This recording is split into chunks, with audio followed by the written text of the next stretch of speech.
আমন্ত্রণ জানাচ্ছি প্লাস আওয়ারের নিয়মিত আয়োজন শেয়ার বাজার পরিস্থিতি ও দিনের বিশেষ সংবাদ বুলেটিন নিয়ে করা আজকের শেয়ার বাজার অনুষ্ঠানে। পুঁজিবাজারের সর্বশেষ সংবাদ জানাতে আপনাদের সাথে আছি আমি নঈমুদ্দিন। শুরুতে জানিয়ে দিচ্ছি দেশের প্রধান পুঁজিবাজার ঢাকা স্টক এক্সচেঞ্জের সপ্তাহের সর্বশেষ অবস্থা। আগের সপ্তাহে পতন হলেও গত সপ্তাহে উত্থানের মধ্য দিয়ে শেষ হয়েছে শেয়ার বাজারের লেনদেন।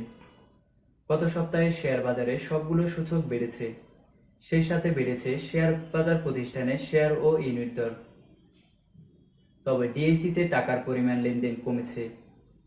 এছাড়া গত সপ্তাহে দেশের উভয় বাজারে মূলধন বেড়েছে 17,000 কোটি টাকা। গত সপ্তাহে উভয় শেয়ার বাজারে মিলে বাজারে 16,609 কোটি 74,94,000 টাকার মূলধন ফিরেছে। এর মধ্যে ডিএসইতে শেষ কার্যদিবসের লেনদেন শেষে বাজার মূলধন ছিল 3,99,278 কোটি 62,62,000 টাকা।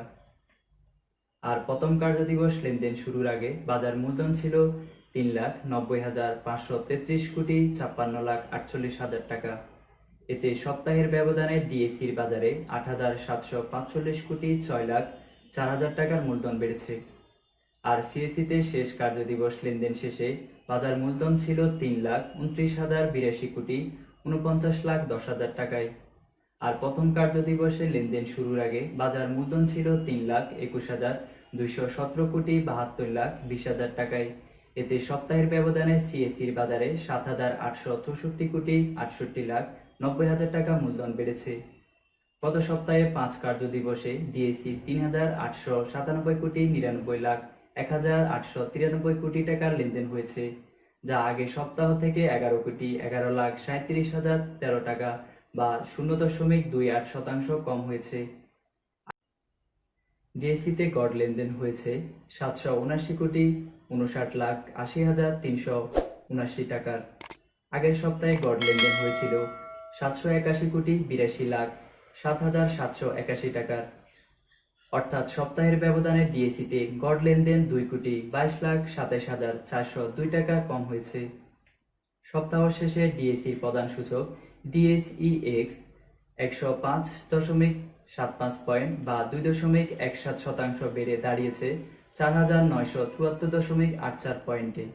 অপর সূচকগুলোর মধ্যে সরিয়া সূচক 16.69 পয়েন্ট বা 1.49% এবং ডিএসই 30 সূচক 37.43 পয়েন্ট বা 2.22 পয়েন্ট বেড়ে দাঁড়িয়েছে যথাক্রমে 1,135.54 পয়েন্টে। সপ্তাহ জুড়ে ডিএসইতে মোট 362টি প্রতিষ্ঠান শেয়ার ও ইউনিট লেনদেন অংশ নিয়েছে।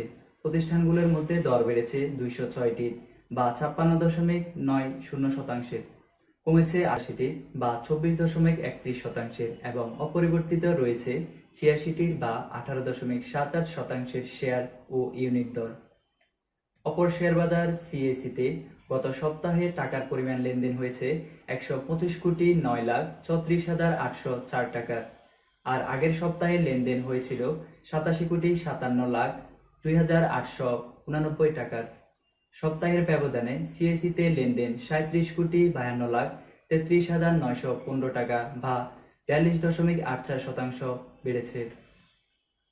সপ্তাহের শেষে সিএসই সার্বিক সূচক সিএএসপি 300.57 পয়েন্ট বা 2.1% বেড়ে দাঁড়িয়েছে 14,262.56 পয়েন্টে।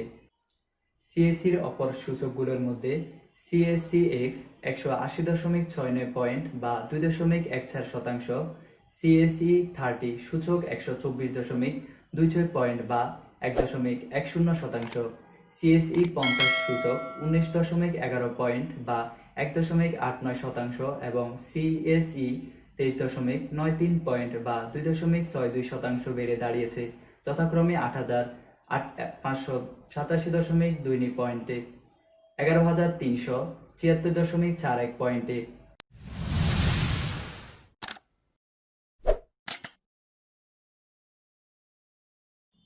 পুঁজিবাজারের তালিকাভুক্ত কোম্পানিগুলোর কিছু গুরুত্বপূর্ণ তথ্য এখন জানিয়ে দিচ্ছি। গত সপ্তাহে দেশের উভয় বাজারে মূলধন বেড়েছে 17,000 কোটি টাকা। গত সপ্তাহে ডিএসইর সার্বিক মূল আয় অনুপাত 2% বেড়েছে। সপ্তাহের শুরুতে ডিএসইর পি ছিল 13.03 পয়েন্টে, যা সপ্তাহ শেষে 13.30 পয়েন্টে অবস্থান করছে। অর্থাৎ সপ্তাহের ব্যবধানে পিই রেশিও 0.27 পয়েন্টে বা 2.07% বেড়েছে। শেয়ার বাজার থেকে অর্থ সংগ্রহের মাধ্যমে তালিকাভুক্তর জন্য আইপিও অনুমোদন পাওয়া মীর আখতার হোসেন লিমিটেডের আবেদন আগামী 24 ডিসেম্বর শুরু হবে। কোম্পানিগুলোর আবেদন আগামী 30 ডিসেম্বর পর্যন্ত নেওয়া হবে। জানা গেছে, কোম্পানিটির বুক বিল্ডিং পদ্ধতিতে 2,07,71,547টি শেয়ার ইস্যুর মাধ্যমে 125 কোটি টাকা উত্তোলন করবে। এর মধ্যে আইপিওতে 54 টাকা মূল্যে 1,03,85,747টি সাধারণ শেয়ার ছেড়ে 56,08,33,200 টাকা এবং যোগ্য বিনিয়োগকারীদের কাছে 1,03,85,080টি শেয়ার 60 টাকা মূল্যে ছেড়ে 62,31,48,000 টাকা পুঁজিবাজার থেকে উত্তোলন করবে। বিদায়ী সপ্তাহে ঢাকা স্টক এক্সচেঞ্জের সাপ্তাহিক রিটার্নের দর বেড়েছে 17 খাতে, অন্যদিকে দর কমেছে বাকি 3 খাতে। আলোচ্য সপ্তাহে সবচেয়ে বেশি দর বেড়েছে সেবা খাতে। এই খাতে 10.3% দর বেড়েছে। প্রকৌশল খাতে 8.4% দর বেড়ে তালিকার দ্বিতীয় অবস্থানে রয়েছে। আর 8টি খাতে 7.2% দর বেড়ে তালিকার তৃতীয় স্থানে রয়েছে। তালিকায় থাকা অন্য খাতগুলোর মধ্যে সিমেন্ট খাতে 5.8%, খাদ্য খাতে 5.4%, বিবিধ খাতে 3.9%, বস্ত্র খাতে 3.5%, জীবন বীমা খাতে 3.1%, আর্থিক খাতে 2.6%, কাগজ খাতে 2.4%, ব্যাংক খাতে 2.1%, ভ্রমণ অবকাশ খাতে 1.9%, সাধারণ বীমা খাতে 1.7%, ট্যানারি খাতে 1%, টেলিকমিউনিকেশন খাতে 5%, সিরামিক খাতে 10.4% দর বেড়েছে। অন্যদিকে দর কমেছে মাত্র 3 খাতে। খাতগুলো হচ্ছে পাট, জ্বালানি, বিদ্যুৎ ও মিউচুয়াল ফান্ড খাত। বুক বিল্ডিং পদ্ধতিতে পুঁজিবাজার থেকে অর্থ উত্তোলনের অনুমোদন পাওয়া এনার্জি প্যাক পাওয়ারের আইপিওর আবেদন গ্রহণ শুরু হবে আগামী 7 ডিসেম্বর। আবেদন গ্রহণ শেষ হবে 13 ডিসেম্বর। এই ছিল আমার কাছে থাকা উভয় স্টক এক্সচেঞ্জের সর্বশেষ খবরাখবর।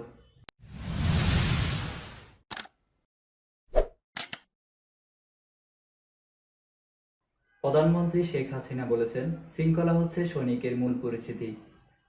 আদেশ ও কর্তব্য পালনে যে কখনো পিছপা হয় না, সে প্রকৃত সৈনিক। আজ শনিবার চট্টগ্রামের Satkania border guard training centre and কলেজের বীর উত্তম মুজিবুর রহমান প্যারেড গ্রাউন্ডে বিজিবির 95তম রিক্রুটমেন্ট ব্যাচের প্রশিক্ষণ সমাপনী কুচকাওয়াজে এসব কথা বলেন তিনি।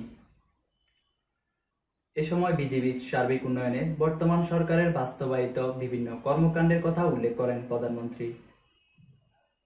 বিজিবিকে একটি ত্রিমাত্রিক বাহিনী হিসেবে গড়ে তোলা হয়েছে বলে উল্লেখ করেন প্রধানমন্ত্রী শেখ হাসিনা। বিজিবি এখন জলে, স্থলে ও আকাশপথে দায়িত্ব পালনের সক্ষমতা অর্জন করেছে। বাহিনীর সাংগঠনিক কাঠামোতে 15,000 জনবল বৃদ্ধির পরিকল্পনা করা হয়েছে, যা 3 ধাপে বাস্তবায়ন করা হবে। কোনো ইস্যুতে বঙ্গবন্ধুর অবমাননা সহ্য করা হবে না বলে মন্তব্য করেছেন তথ্যমন্ত্রী ও আওয়ামী লীগের যুগ্ম সাধারণ সম্পাদক ডাক্তার হাসান মাহমুদ। শনিবার চট্টগ্রাম প্রেস ক্লাবের বঙ্গবন্ধু হলে আয়োজিত বঙ্গবন্ধু জীবন ও কর্মভিত্তিক বই বিতরণ অনুষ্ঠানে তিনি একথা বলেন। তথ্যমন্ত্রী বলেন, মুজিব বর্ষের শেষের দিকে এসে নানাভাবে বিতর্ক তৈরি করা হচ্ছে। অসৎ উদ্দেশ্য নিয়ে নানান প্রসঙ্গ টেনে সমাজের অস্থিরতা সৃষ্টি করা হচ্ছে।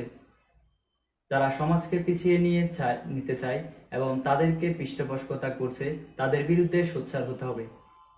করোনা ভাইরাসে আক্রান্ত হয়ে গত 24 ঘন্টায় সারা দেশে আরও 35 জনের মৃত্যু হয়েছে। তাদের মধ্যে পুরুষ 23 জন ও নারী 12 জন। এই নিয়ে করোনা মৃত্যুর সংখ্যা বেড়ে 6,807 জনে দাঁড়ালো। শনিবার বিকেলে স্বাস্থ্য অধিদপ্তরের অতিরিক্ত মহাপরিচালক অধ্যাপক ডাক্তার নাসিমা সুলতানা স্বাক্ষরিত করোনা বিষয়ক এক বিজ্ঞপ্তিতে এই তথ্য জানানো হয়।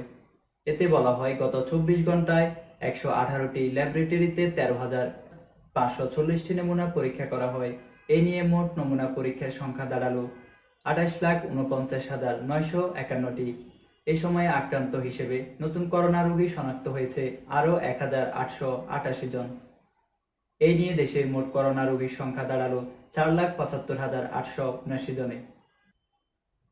মহামারী করোনা ভাইরাস নিয়ন্ত্রণ আনতে সবার আগে সংক্রমণ থেকে নিজেকে রক্ষা করা প্রয়োজন বলে জানিয়েছেন স্বাস্থ্যমন্ত্রী জাহিদ মালিক। তিনি বলেন, সম্প্রতি করোনা রোগীর সংক্রমণ এবং মৃত্যুর হার বেড়েছে, তাই এখন রোগী শনাক্ত করা খুব প্রয়োজন। আজ শনিবার দেশের 10 জেলায় করোনা নমুনা পরীক্ষায় র্যাপিড অ্যান্টিজেনের টেস্টের পরীক্ষা কার্যক্রম উদ্বোধনকালে তিনি এসব কথা বলেন। স্বাস্থ্যমন্ত্রী বলেন, করোনার নমুনা পরীক্ষা খুবই প্রয়োজন। করোনাকে নিয়ন্ত্রণ করার জন্য সেটা প্রয়োজন। তিনি বলেন, দেশের সব জায়গায় আরটি-পিসিআর টেস্ট করার সুযোগ নেই, ল্যাব নেই, কারণ আরটি-পিসিআর এর জন্য বায়োসেফটি ল্যাব প্রয়োজন হয়। অত্যন্ত ব্যয়বহুল এবং অনেক সময় সাপেক্ষ বিষয়। তাই যেখানে পিসিআর ল্যাব নেই, সেখানে অ্যান্টিজেন পরীক্ষার মাধ্যমে সুযোগ সুবিধা বাড়ানো গেল। মহামারী করোনা ভাইরাসে শুরু যেন থামছে না। শীত মৌসুমের শুরু হতেই করোনা ভাইরাসে আক্রান্ত ও মৃত্যু ফের বাড়তে শুরু করেছে। গত 24 ঘন্টায় করোনায় 12,000-এর বেশি মানুষের মৃত্যু হয়েছে। অন্যদিকে বিশ্বের করোনায় আক্রান্ত 6,62,00,000 এবং মৃত্যু 15,24,000 ছাড়িয়েছে।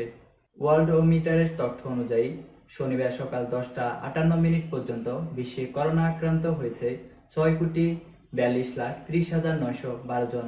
এদের মধ্যে মৃত্যু হয়েছে 15,24,457 জনের।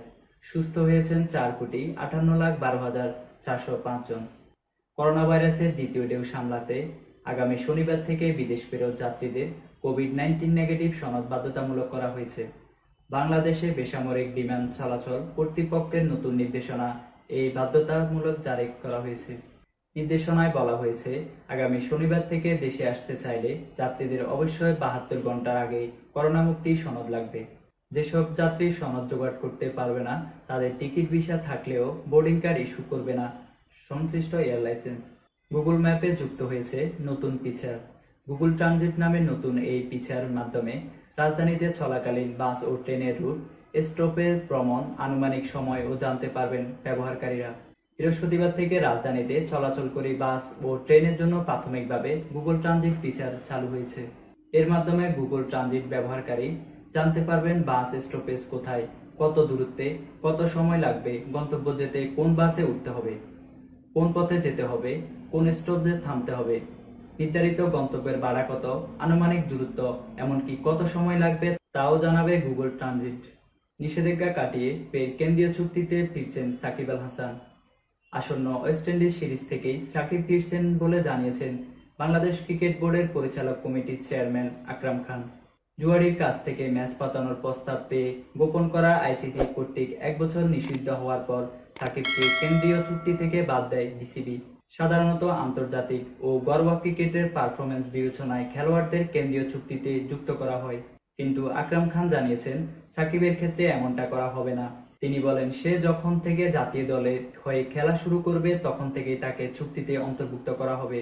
যদি সবকিছু ঠিকঠাক থাকে তাহলে সে আসন্ন ওয়েস্ট ইন্ডিজ সফরে জাতীয় দলে ফিরবে। এই ছিল আমার কাছে সর্বশেষ সংবাদ।